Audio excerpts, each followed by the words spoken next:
Friends welcome my channel. आज के मैं बानाबो टमेटो पुरी। टमेटो मशला पुरी बानानोर जोन्नो एखाने देखुन आमी नियेछि टमेटो नियेछि आमी 3खाना माঝারি साइजेर टमेटो केटे नियेछि। एखाने नियेछि दुटो काঁচা लंका नियेछि आमी 1 इंची आदा, एखाने नियेछि 4 टुकरो 4টে কোয়া নিয়েছি রসুনের। তো সবগুলোকে দিয়ে আমি মিক্সিতে দিয়ে টমেটোটা আমি পেস্ট করে নিয়েছি। এই দেখুন আমি টমেটোটা পেস্ট করে নিয়েছি। আর এখানে নিয়েছি আমি টমেটোটা পেস্ট করে নিয়ে এর মধ্যে নিয়েছি আমি মশলাটা মাখার জন্য। এখানে নিয়েছি চিলি ফ্লেক্স, ঘি নিয়েছি আমি, ভাজা মশলা, ভাজা গুঁড়ো মশলা, এর মধ্যে রয়েছে মৌরি, ধনে আর গোটা জিরে আমি একটুখানি ভেজে নিয়ে এটাকে গুঁড়ো করে নিয়েছি। নুন, নিয়েছি জোয়ান। এখন এর মধ্যে নিয়ে নেব আমি পেস্টটা, টমেটো পেস্টটা পুরোটা নিয়ে নিলাম। এবারে এর মধ্যে নিয়ে নেব আমি নিয়েছি আমি 1 কাপ ময়দা। এটাকে এখন ঘষে আমি খুব ভালোভাবে মিলিয়ে নেব সমস্ত ইনগ্রিডিয়েন্টগুলো।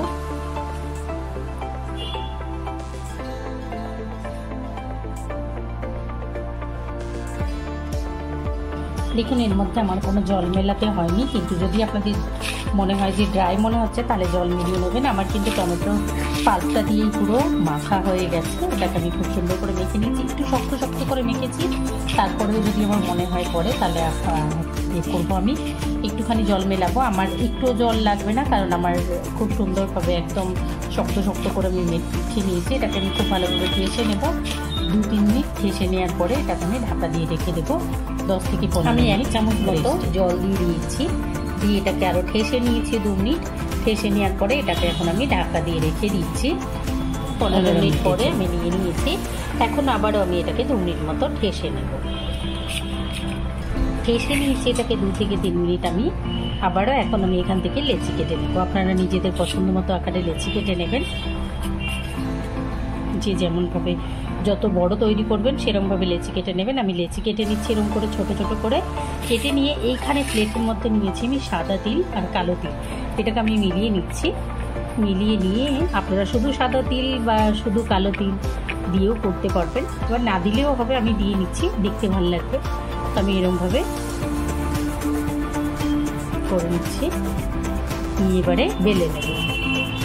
এই দেখুন সবগুলো লেচি আমি করে নিয়েছি।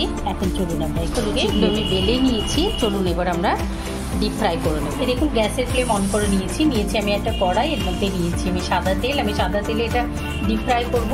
তো তেলটা গরম হতে দেখুন তেল গরম হয়ে গেছে। তো আমি এখন দিয়ে দিচ্ছি।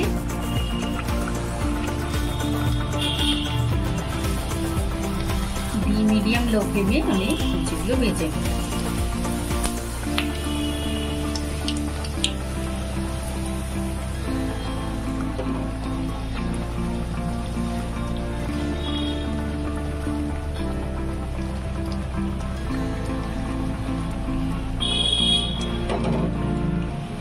দেখুন একটা তুলে নিয়ে আমি আবারও দিয়ে দেবো আরেকটা।